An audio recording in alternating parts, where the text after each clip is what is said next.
All right. Welcome to our podcast. Name as right now undecided, but coming soon. My name is Les, and this is my sister Sue. Last week, we explored the idea when adult children cancel their parents and totally cut them out of their lives. So, Sue, what did you think about what last week's episode? Well, such a curious topic for me, and so I did more research, and I know it's really painful, but I feel like the root of it is just not knowing how to communicate. Yeah, that's interesting. I think that's probably very, very true. And it is painful. And I was thinking after last week is that it's painful on both sides. Since we're Yes, parents, yes, since we're parents and we've never cut off our parents, we think it's just awful would be awful on our side. But I think after last week, I was like, we're not thinking about what those kids I have felt or are feeling, even if they're being jerks, right. they're doing Yeah, something that they're going to have to pay for in the future.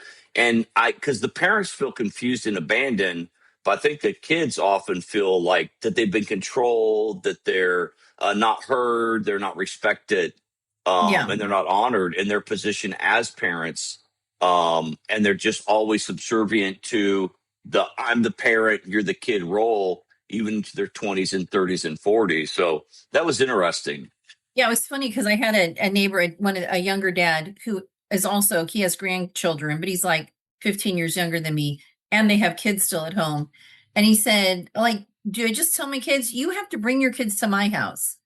I'm the grandparent because when he was growing up, you That's had to right. go to the grandparents' house. And it's like, well, first of all, I wouldn't say it like that. You have Right. to.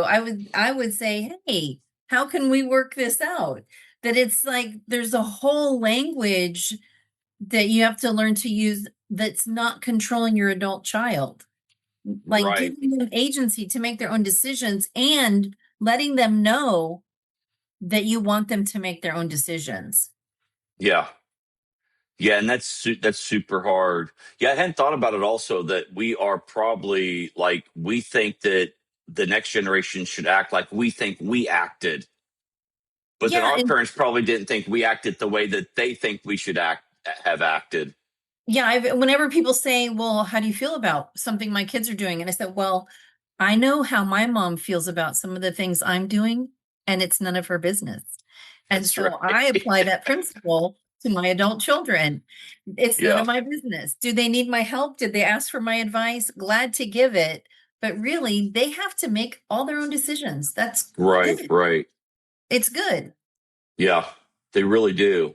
And I think the more we offer unsolicited, the less we offer unsolicited advice, the Yeah. more they will actually ask us for advice. And that might take a year, it might take 5 years, but it's worth it to have a healthy relationship with our Yes. adult children. Well, So you were gonna I have a daughter who has a 13-year-old, so my 13-year-old granddaughter, but I also have a 12, 11, and 10-year-old boys at home. right, And right. so my daughter, who happens to live two houses down the street, gives me advice because she's paying attention to cultural things that are like kind of over my head at this point. And it's so nice. I love that she can say, hey, have you thought about this? You might not want to do that. You should look into this for the boys, things that are brand new that I'm Right, like, right. I'm just doing what I've been doing for 40 years kind of Yeah. thing. So Yeah, that's good. if you allow it, it can work both ways where your kids like my mom stopped in this morning because she couldn't get her vitamins opened, her new bottle. And she just lives down the street, but she needed that opened. And, I'm the kid, she can come over anytime. And I know my sister doesn't feel that way. And my mom finds that hurtful instead of just understanding that we're both different. And it'd Right, right. be nice Yeah. if she just understand we're both different. So Right. Yeah, mom can't understand anybody not wanting the house full all the time with people and never being alone. And to me, that would be horrible to I have like people in the that. house. I know you do, Yeah, but I yeah. know, but you have to like go, oh, that person, I need to call and let them know I'm coming by. We have a brother. Yes. I text him. Yeah. Hey, my brother loves me. I text him. I'm like, hey, can I come over for 20 minutes? I don't Yeah. just show up at his house. I text him. I respect that boundary of what he wants. And then he's not surprised me walking up, knocking on his door or whatever. So yeah, I think Yes. that we do that with people, that it's a general respect thing and honoring of people's time and property. So I Right. think yeah, that's a But hard we lesson feel to less, learn. I think we feel less inclined to apply that principle to our own family because they I should think so. accept us. They should accept us for who we are. We're much more careful with strangers or neighbors or friends Yeah. than we are with our own family. And Yeah. that you can fix that. Absolutely. Yeah, you had some things you want to do, like you want to start with helping parents think deeper. Once you start that. So making assumptions is really dangerous. It's really comes down to like asking more questions and understanding that each of your kids is very different and they're different Right. than you. And then they married somebody who comes from a different family experience Hmm. and they're going to have to combine those. But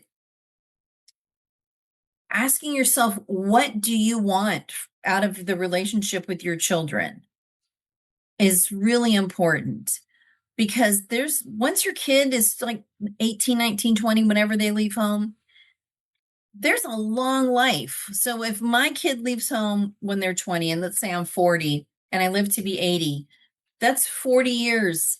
I'm much longer as an adult parent than I am as a parent in the home.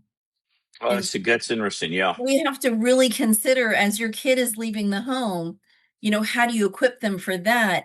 But how do you build your relationship to reflect that the vast majority of your life as their parent is them being an adult. So Right. And that's do you want to relate to your kid for the next 40 years as if they're under 18? Do you want to right, keep that dynamic the same? Because that it's not healthy for the kid, which means right. it's not healthy for the parent. It's not healthy for the kid's spouse or his children. It's not good for the relationship. It's a recipe for disaster.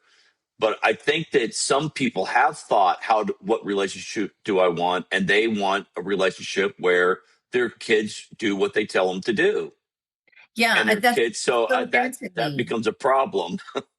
because as a homeschool mom, my whole goal was when my kids were younger is them to find their way. My job is to help you figure out what you want to do, not do Right, what I right. want. And Yeah, it's whole, oh, this is my mini me. When people say that, it just like makes my skin crawl. It's like, no, this is their own person. This is a separate person. right, right. So, One of the other what? questions is when your kids tell you something, how are you perceiving that? Are you perceiving that as an insult or an opportunity to grow and think about what you're doing or how you're saying things? Because I know a lot of adult children that kind of give up on their parents, like they want their parents to do things for their parents' sake. They want them to eat better so they're not sick and old, and then the adult child is going to have to take care of Right, that. right. Yeah, They want their parent to sell that big house that they can't really afford and be happy somewhere else, and then the parent doesn't want to sell that house because it's my house. Some of them want their parent to divorce an abusive parent because they don't want to be around one parent.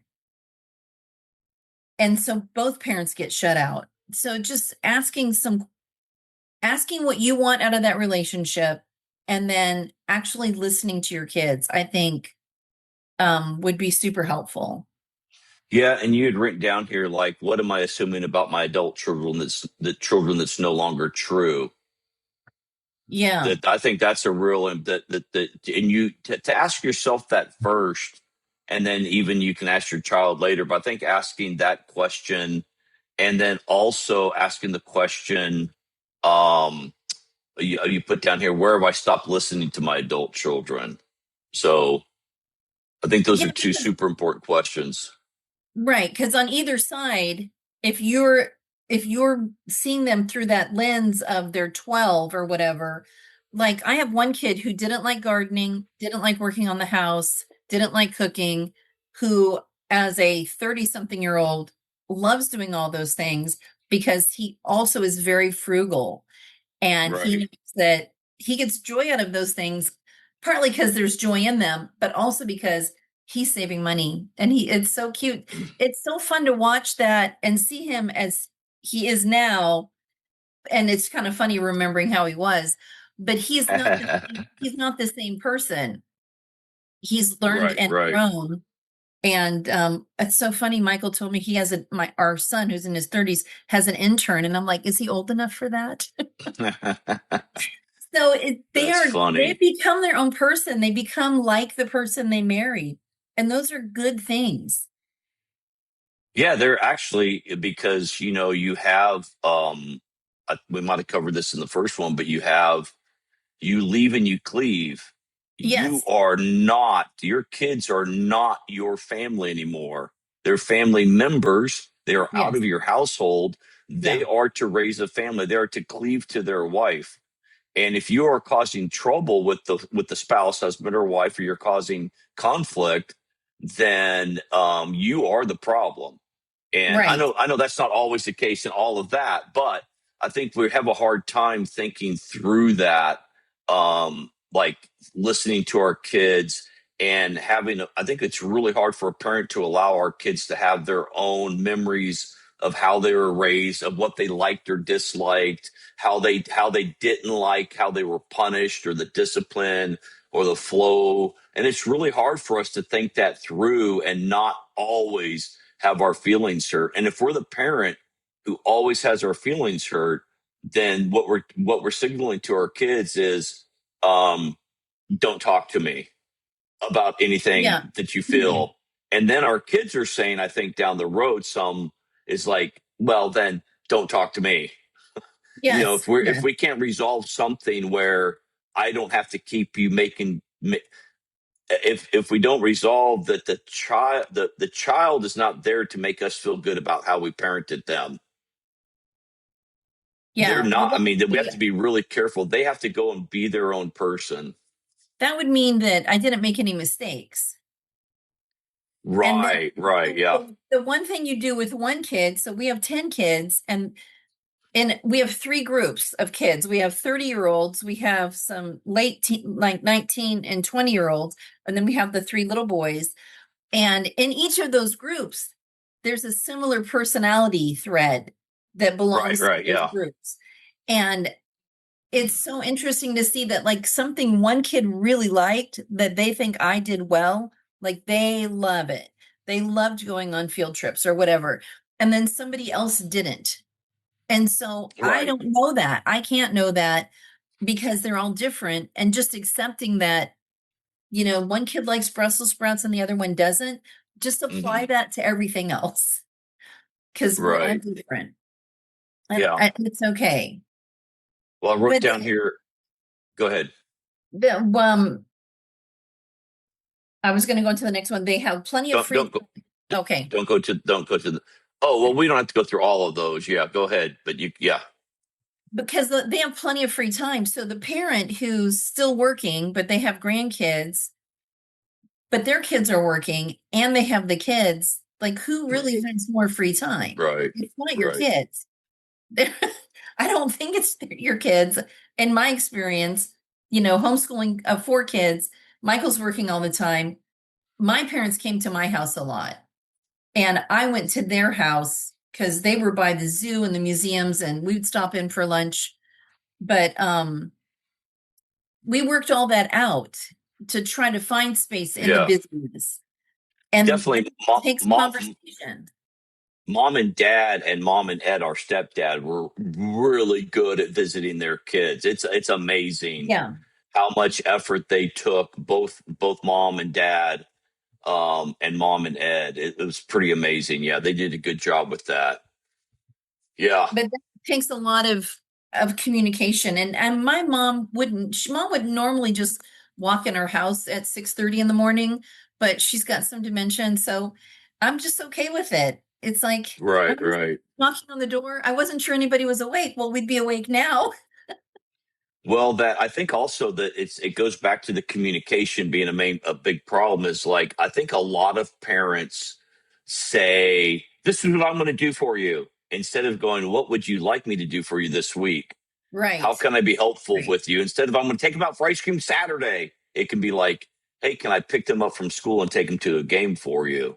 What can I do? I have Thursday off. I get off for what all of those things." I think it's communication, and I don't think that parents realize how draining so if you've got a few kids, you've got a spouse, you've got a job, you might have church stuff you do, then your parents are saying, "Here's one more obligation for you. You should feel good about it." You instead of like, "How can I help you? Yes. How can I help you do that?" You know, we go to a couple different churches. We have a main church, but I go to the main church we go to a lot to see my two nieces and my great nieces and nephews. Yeah. So I do Yeah. that. So you make that effort, but I think parents aren't aware how draining they can be when it comes to like pressing on what they want them to do, not just holidays, but just what their demand. It feels like demanding, especially if you have a child who wants to please you, who wants you Right. there. You know, the Right. kid who's like, does is that get out of here? I know you can't. So I think that's a big problem. Yeah, and you So can't always know that either because I've one kid who thought I had a lot of expectations for them as an adult and as a parent. And it's been so nice talking about you have to do your own thing. You have to decide what you want to do, not because of what I think. You can ask me yeah, what I think. I'll tell you what I think, but that's not where your decision should lie. And right, it's right. but you don't as sometimes as a parent that's your kid has that hidden because they're trying to be independent or whatever. And it can build resentment too.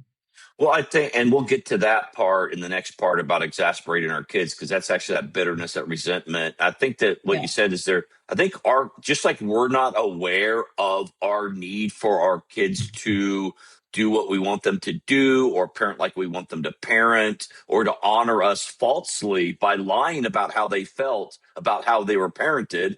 That's what I Yeah. think a lot of parents want. I want you to lie to me to make me feel good and to reshape your experience to make my parenting worthwhile.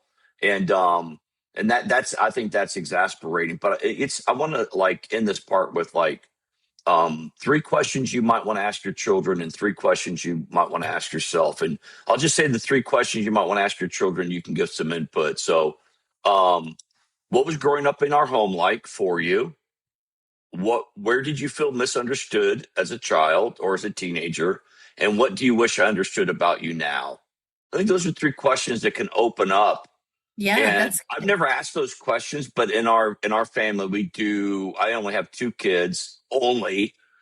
um but but I ask, Victoria will be like, "So what's the topic of the what's the dinner topic tonight?" And she'll like the want me. And then now my daughter-in-law will sit down and she'll like. In fact, she did this a few months ago. She just asked this question. I was like, "Wait a minute, that's my job. I'm the one that's supposed to be." So it's kind of nice to like have that almost a theme sometimes when we talk or when we're driving, stuff like that. But asking questions and being unafraid of the answer and not getting our feelings hurt Yeah, is a that's big hard to deal. do.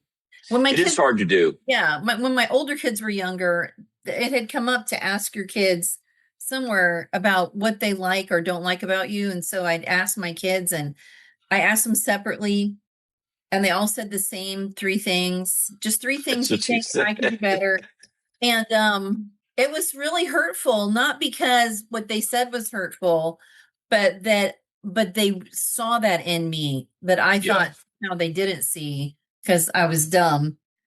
And but I like these. I'm going to do this week. We'll see how Well, many of my grown kids will respond and talk to me about it. I well, know yeah. the girls will. Yeah, girls are way more chatty than boys typically.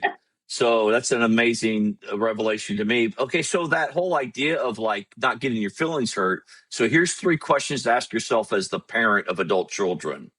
What part of their story have we really never asked about? What part don't we Yeah. know about them? And then second, um, why do I insist on having my way in my adult's child life? And Yeah. I think if you are that person insisting that you have your way, you might not know it.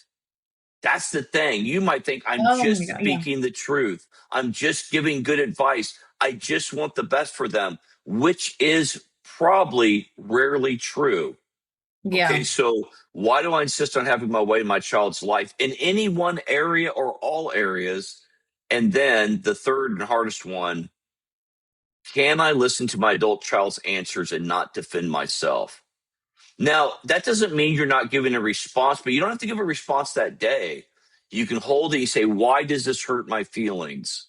Why am I hurt here? And I think a lot of people go to anger, and so they never feel the hurt, right? They're not, so you to sit with your Yeah. child response of, I don't like it when you did that. I thought this was unfair. I thought you treated so and so better. I don't know why you did this. I think that just them saying it and giving it to you and you holding it as a gift, not as a punishment, not as like they've been mean, I think is really powerful. Yeah, because I have one kid who thought she was a bad kid, and it's like, you were never a bad kid. Like, what would you compare yourself to? But she was the most difficult as a small person. Well, Yeah. until we adopted a 10-year-old, she was the most difficult for me, probably the most like me. And it was like, you were never a bad kid. Right, right. And was interesting that a kid can carry that feeling for so long, for so Yeah. long. No, those are great questions. But They also carry it. saying I did get my feelings hurt. It's okay to get your feelings hurt, but then you have to process that and do the next thing anyway. Right. Here's the thing is like your kids don't actually hurt your feelings. It's that you think they shouldn't have said that or they shouldn't believe that or they shouldn't feel that. So what you're saying is I'm going to take your hurt feeling, I'm going to up it with more hurt Yeah, feelings. yeah, And interesting. what that does is that stops communication. Right, They said, and so also I think it means I'm going to double down and I'm going to say some mean things about them, maybe passive aggressively, maybe under the thing. I'm going to question if they say something. I'm going to give them a facial expression yeah. that really details that I disapprove of what they're Or, saying or, or or doing. you don't do that? You think you don't do that ever? Yeah. Yeah, That you're asking yeah. your kid to help you have a better relationship with them, and then you're like, well, I'm not going to listen to you. Right. Like, And but the thing is, as you mentioned this last time, is we will get on social media and be part of a group that yeah, talks trash about kids. yes, And then we agree with that. But when we ask the expert on our parenting, at least an eyewitness on our parenting, what doesn't mean right, it's true. A right, kid can say something that's true of how they experienced it emotionally and still not be true. The parent, I worked with this dad, which I don't do very often, years ago, and his son was always accusing him that you never cared for me, that and then so the dad was always going to this shame spiral. And interesting. what he started doing, he started listening to his kid and he started responding back, well, remember we did this. Remember we Yeah, traveled here. Remember, and so over time, it took like probably 3 or 4 years, and yeah, it's really nice to see that young man freaking love his dad. And he always loved him. He just thought his dad because this kid needed something different. But the dad was just like real patient, real didn't defend himself, would just say, "Hey, remember this, remember that." It was right, really neat to see. But man, it was heartbreaking to see the dad, right? And the dad did make mistakes. The dad was super absent a lot of time. And that right, kid felt that, but it didn't mean I don't love you. right. I'm not sure what it meant, but it could have just meant, hey, I don't know how to live my life at home. Hey, my job Yeah. was my idol. I don't know, but so But yeah, those so are all asking, things parents can work on and figure out. It's not like these things, most of these things you can figure out.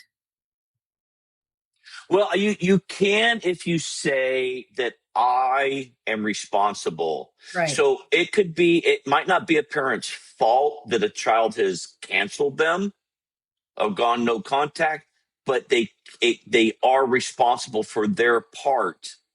So it's like I can get hit by a drunk driver that doesn't have any insurance. I'm not at fault, but I'm responsible then Right. to get my car fixed, or I'm Right. responsible to go to court. But I'm responsible. I think we like miss again. We're like, I'm not responsible. It's not my fault. It's not your fault, but it is your problem, and we're responsible for our problems.